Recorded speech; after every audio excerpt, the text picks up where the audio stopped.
तो दोस्तों ये वही हुमायूं का मकबरा है जहाँ पर 1857 की क्रांति के दौरान बहादुर शाह जफ़र ने अपने 2 राजकुमारों के साथ शरण लिया था और यहीं से ब्रिटिश सेना के कप्तान हाडसन ने उनको गिरफ्तार किया था और रंगून की जेल में मरते दम तक यानी मृत्यु होने तक उन्हें कैद कर लिया था। यहाँ से ले जाते समय हाडसन ने उनसे कहा था बहादुर शाह जफ़र से कि दम दमे में दम नहीं, अब खैर मांगो जान की, ऐ जफ़र अब ठंडी हुई तेग हिंदुस्तान की। इस पर बहादुर शाह जफ़र ने हाडसन से कहा कि गाजियों में बू रहेगी जब तलक ईमान की, तख्ते लंदन तक चलेगी तेग हिंदुस्तान की।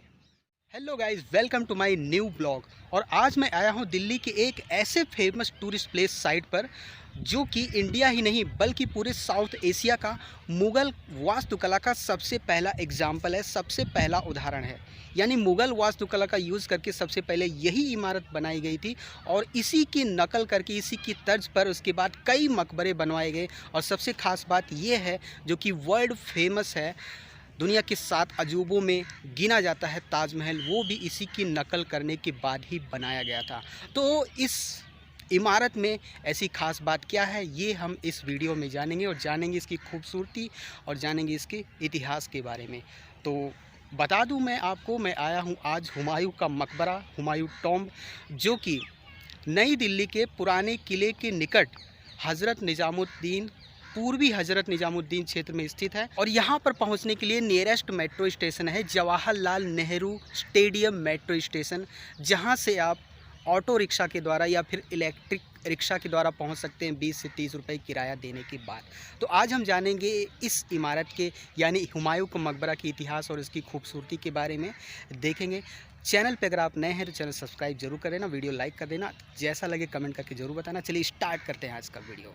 तो 40 रुपये का टिकट लेके मैं एंट्री गेट में आ चुका हूँ और अब आगे बढ़ना है। सामने से 2 गेट मुझे क्रॉस करने हैं और ये रहा पहला गेट जिसको मैं क्रॉस कर रहा हूँ। ये वाइट पत्थर से बना हुआ है और ये रहा दूसरा गेट जिसको क्रॉस करना है। इस गेट की डिजाइनिंग काफ़ी खूबसूरत लग रही है, जो कि लाल बलुआ पत्थर और सफ़ेद बलुआ पत्थरों से बना हुआ है। आप इसकी डिजाइनिंग देखिए, मुग़ल कला की पहचान है, यानी भारत में पहली मुग़ल वास्तुकला की पहचान है ये। गजब की डिजाइनिंग है यार। और दूसरा गेट पार करने के बाद हमें हुमायूं के मकबरा का प्रांगण नज़र आ चुका है। सामने मकबरा दिख रहा है, चारों तरफ है ये चारबाग शैली में बना हुआ उद्यान, जो कि बिल्कुल जन्नत जैसा नज़ारा है।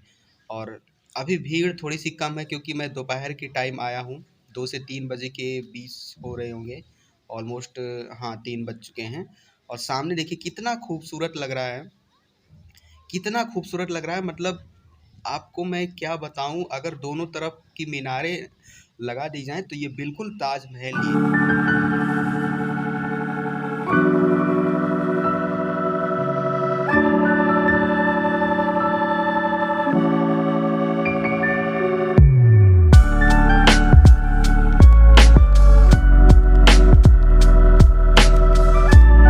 दोस्तों अगर हम ये कहें कि एक बदकिस्मत मुग़ल बादशाह हुमायूं की इतनी खूबसूरत कब्र है, इतना खूबसूरत मकबरा है, तो ये गलत नहीं होगा।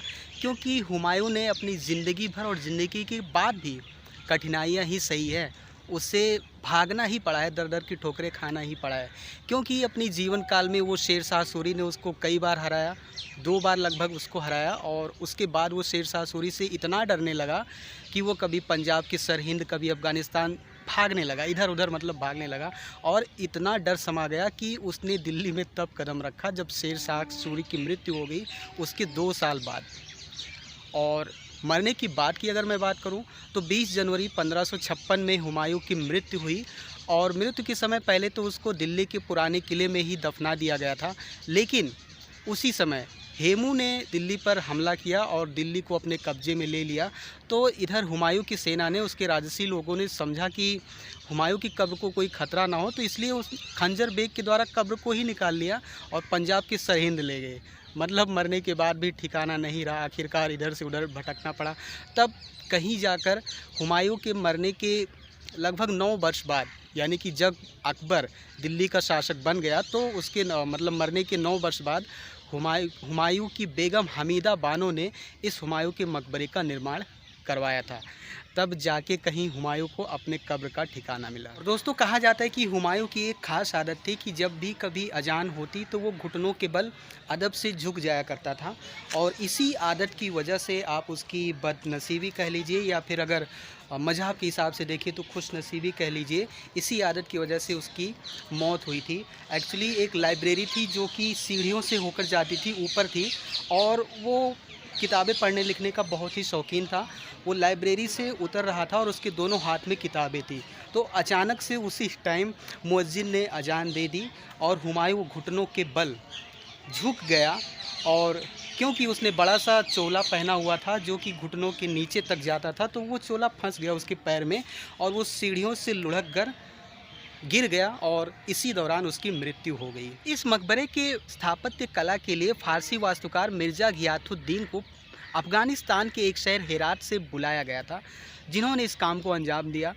लेकिन इस मकबरे को पूरा होने से पहले ही वो चल बसे थे और बाद में उनके पुत्र ने उनके काम को अंजाम दिया, उनके काम को पूरा कराया, मतलब पूरा किया। 1571 में ये मकबरा बनकर तैयार हुआ और कहा जाता है कि उस समय इसकी जो कीमत है वो 15 लाख रुपए आई थी। इस मकबरे को निजामुद्दीन पूर्वी क्षेत्र में बनवाने का एक ख़ास वजह ये भी था कि पास में ही हज़रत निजामुद्दीन औलिया की पवित्र दरगाह भी है। वैसे तो मुख्य इमारत 8 वर्ष में बनकर तैयार हुआ, लेकिन इसकी जो शोभा निखरती है वो शोभा निखरती है इसको चारों तरफ से 30 एकड़ में फैले हुए 4 बाग शैली में बने हुए उद्यान से।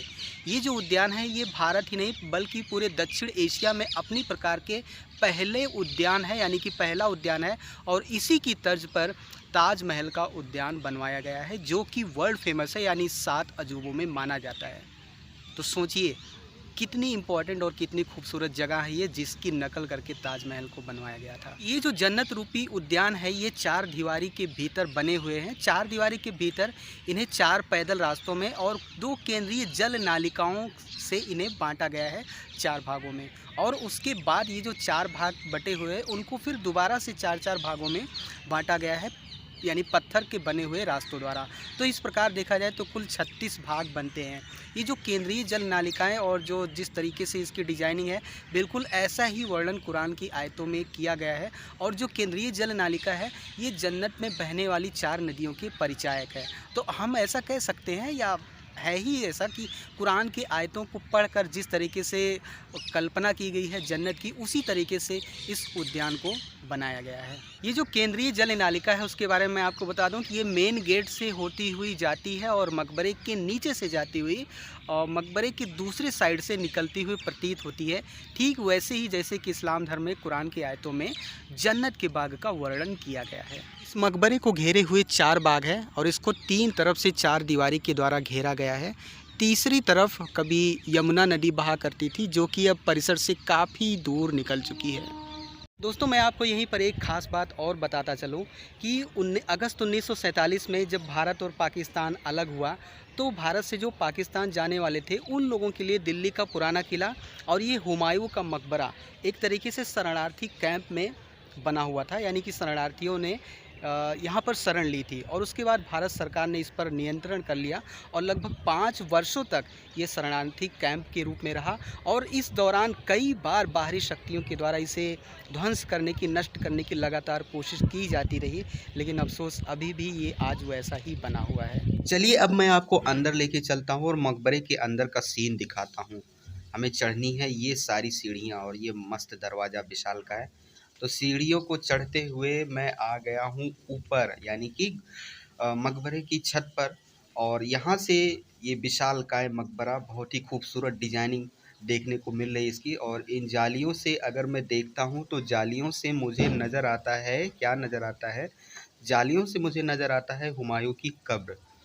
यहाँ से मैं डायरेक्ट इंटर नहीं कर सकता। यहाँ पर कुछ और लोगों की कब्रें बनी हुई हैं जिनका नाम नहीं लिखा। और यहाँ पर मैं आपको बता दूं कि लाल बलुआ पत्थर और सफ़ेद संगमरमर के पत्थर से बनाई हुई इंडिया में ये पहली इमारत है। इसके बाद ही बहुत सारी इमारत बनी इन पत्थरों का यूज करके।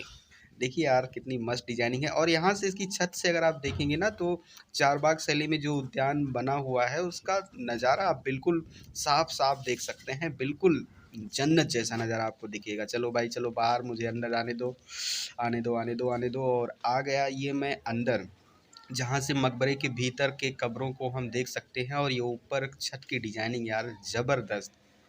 और ये सामने नज़र आ रहा है मुझे हुमायूं का मकबरा। और ये ऊपर घंटा क्यों लगा हुआ है? घंटा तो बजाते नहीं हैं कब्र के ऊपर, क्या रीज़न है लगाने का घंटा? डिजाइनिंग देखिए ज़बरदस्त ऊपर इस छत की, गजब यार गजब। मिर्ज़ा घियाथुद्दीन कमाल के थे यार, उनका बेटा भी कमाल का था। और ये सामने नीचे दिख रहा है संगमरमर की पत्थर से बना हुआ इनका कब्र हुमायूं का।